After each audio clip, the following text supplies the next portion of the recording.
दोस्तों गोल्ड का प्राइस तो 1,20,000 रुपये चल रहा है, लेकिन किस तरीके से आप 50 रुपये में गोल्ड में इन्वेस्ट कर सकते हो। तो दोस्तों टोटल 4 तरीके हैं गोल्ड में इन्वेस्ट करने के।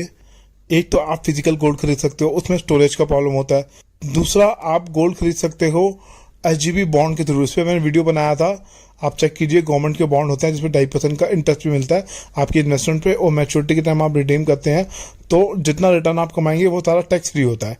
और तीसरा आप ETF के थ्रू खरीद सकते हैं। चौथा है गोल्ड म्यूचुअल फंड, जिसमें मैं पर्सनली कभी इन्वेस्ट नहीं करूंगा। उसके पीछे क्या रीज़न है वो भी मैं एक्सप्लेन करूंगा। तो सबसे बेस्ट ऑप्शन है गोल्ड में इन्वेस्ट करने का SGB बॉन्ड और गोल्ड ETF। तो SGB bond according to the media news अब fresh SGB bond government issue नहीं कर रही है अभी के टाइम। तो हमारे पास जो ऑप्शन बच जाता है वो गोल्ड म्यूचुअल फंड और ETF ही बच जाता है। ये दोनों पेपरलेस है और कन्वीनियंट है, लेकिन इन दोनों में एक काफ़ी मेजर डिफरेंस है, वो आपको जानना बहुत ज़रूरी है इन्वेस्टमेंट से पहले।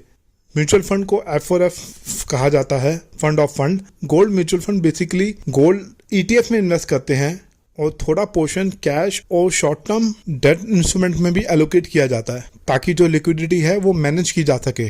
तो gold mutual fund directly gold नहीं खरीदते, वो गोल्ड ETF में इन्वेस्ट करते हैं जो फिजिकल गोल्ड के प्राइस को ट्रैक करता है।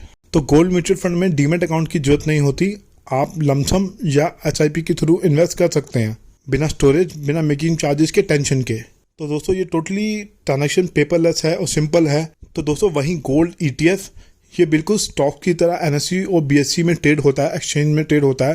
रोज आप इसमें खरीद सकते हैं और बेच सकते हैं। ETF में इन्वेस्ट करने के लिए आपको डीमेट अकाउंट की जरूरत होती है। ये प्रोसेस पूरा ऑनलाइन और स्मूथ होता है। जैसे आप शेयर खरीद बेच सकते हैं वैसे ही ETF भी खरीद बेच सकते हैं मार्केट आवर्स में। तो जब आप गोल्ड ETF बेचेंगे तो आपको गोल्ड नहीं मिलेगा, आपको उसकी कीमत का जो कीमत चल रही होगी मार्केट में, जिस प्राइस पे आप सेल करेंगे उस प्राइस का कैश आपके ट्रेडिंग अकाउंट में आ जाएगा। जैसे सिंपल आप शेयर सेल करते हैं वैसे ही गोल्ड ETF सेल किया जाता है और बाय किया जाता है।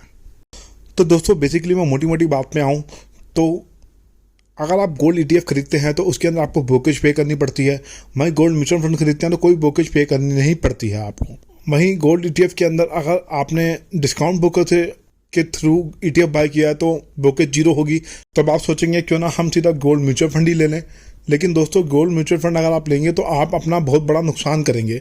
गोल्ड म्यूचुअल फंड उन लोगों के लिए है जिसके पास टाइम नहीं है, जो डेली बेसिस पे ट्रैक नहीं कर सकता और जिसे SIP करनी है गोल्ड के अंदर, तो गोल्ड म्यूचुअल फंड आपके लिए ठीक है। मैं ये क्यों कह रहा हूँ उसके पीछे रीज़न है। गोल्ड म्यूचुअल फंड आपने खरीदा, उसमें आपको एग्जिट लोड देना पड़ेगा, उसके बाद एक्सपेंस रेशियो देना पड़ेगा। तो ये दोनों चीज़ें देने के बाद एग्जिट लोड तो चलिए 1 साल से पहले बेचते हैं तभी लगता है, लेकिन एक्सपेंस रेशियो तो देना ही पड़ेगा। जिसका एक्सपेंस रेशियो सबसे कम होता है उसी में ही इन्वेस्ट करना चाहिए। तो दोस्तों basically gold mutual fund direct physical gold में इन्वेस्ट नहीं करते हैं, वो गोल्ड ETF बाय करते हैं। गोल्ड ETF का भी एक एक्सपेंस रेशियो होता है जो उनको पे करना पड़ता है। वहीं गोल्ड म्यूचुअल फंड का भी एक एक्सपेंस रेशियो होता है। मान लीजिए अगर आपने गोल्ड म्यूचुअल फंड बाय किया तो वो एक्सपेंस रेशियो आपको पे करना पड़ेगा, आपका डिडक्ट होगा आपके रिटर्न से। तो अगर आप गोल्ड म्यूचुअल फंड में इन्वेस्ट कर रहे हो तो इनडायरेक्टली आप गोल्ड ETF का भी एक्सपेंस रेशियो पे कर रहे हो। तो अगर आप म्यूचुअल फंड खरीदते हैं तो आप ANC मैनेजमेंट एक्सपेंस भी पे कर रहे हो, मैनेजमेंट फीस भी पे कर रहे हो, प्लस गोल्ड ETF का एक्सपेंस भी पे कर रहे हो। तो इनडायरेक्टली आप दोनों चीज़ें पे कर रहे हो अगर आप गोल्ड म्यूचुअल फंड बाय करते हो तो। वहीं अगर आप गोल्ड ETF बाय करते हो तो आप सिर्फ गोल्ड ETF का ही एक्सपेंस रेशियो पे कर रहे हो। तो अब ये आपको डिसाइड करना है कि आपको दोनों चीज़ें पे करनी है या एक चीज़ पे करनी है।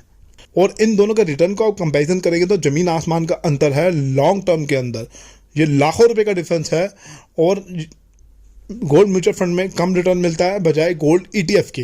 गोल्ड ETF का रिटर्न काफ़ी ज़्यादा है इन परसेंटेज आप कंपेयर करेंगे तो। अगर आपने 1,00,000-2 लाख रुपए इन्वेस्ट करते हो आप, या 10,000 रुपये की भी SIP करते हो 5 साल 10 साल के लिए, तो रिटर्न के अंदर आप देखेंगे तो लाखों रुपए का डिफरेंस आ जाएगा। तो इसलिए मैं जो है गोल्ड ETF में इन्वेस्ट करता हूँ डिस्काउंट ब्रोकर के थ्रू, जिसमें मेरे काफ़ी अच्छे पैसे ही बच जाते हैं और काफ़ी अच्छी सेविंग भी हो जाती है। तो कोशिश कीजिए अगर आप गोल्ड ETF या गोल्ड म्यूचुअल फंड जिसमें भी इन्वेस्ट करने जा रहे हैं, कोशिश कीजिए एक्सपेंस रेशियो सबसे ज़्यादा कम हो और लिक्विडिटी काफ़ी ज़्यादा हो उसके अंदर। तो दोस्तों इस वीडियो में हम बात करेंगे 5 ऐसे टॉप ETF जिनका एक्सपेंस रेशियो कम है और जिसके अंदर वॉल्यूम भी काफ़ी ज़्यादा रहता है। तो दोस्तों ये 5 ETF हैं, इनके प्राइस में आपको डिफरेंस देखने को मिलेगा। उसके पीछे रीज़न है, इन हर किसी का एक्सपेंस रेशियो अलग अलग है, किसी का ज़्यादा है तो किसी का कम है। तो सबसे पहला ETF है HDFC गोल्ड। इसका एक्सपेंस रेशियो हम चेक करते हैं। एक्सपेंस रेशियो है 0.59% और AUM है 11,000 करोड़ का। उसके बाद है एक्सिस गोल्ड जिसका एक्सपेंस रेशियो है 0.56% और AUM है 2,000 करोड़ का। तीसरा फंड हमारा ICICI प्रूडेंशियल गोल्ड ETF, इसका एक्सपेंस रेशियो है 0.50%, AUM है 8,700 करोड़। उसके बाद है SBI का जिसका एक्सपेंस रेशियो काफ़ी ज़्यादा है 0.70% और AUM है 9,500 करोड़। उसके बाद लास्ट है gold 20 Nippon India ETF gold 20, इसका एक्सपेंस रेशियो है 0.80% और AUM है 23,800 करोड़। इसमें वॉल्यूम काफ़ी ज़्यादा रहता है टू कंपेयर बाकी फंड। तो दोस्तों ये 5 ETF थे। पर्सनली मैं बताऊं तो मैंने गोल्ड 20 और HDFC गोल्ड में इन्वेस्ट कर रखा है। बाकी ये कोई रिकमेंडेशन नहीं है, ये वीडियो टोटली एजुकेशन और नॉलेज शेयर करने के लिए था। आप गोल्ड में इन्वेस्ट करने से पहले ETF या म्यूचुअल फंड आप अपने फाइनेंशियल प्लानर से डिस्कस करें, उसके बाद किसी डिसीजन पर पहुंचिएगा। तो धन्यवाद दोस्तों इस वीडियो को देखने के लिए। Thank you.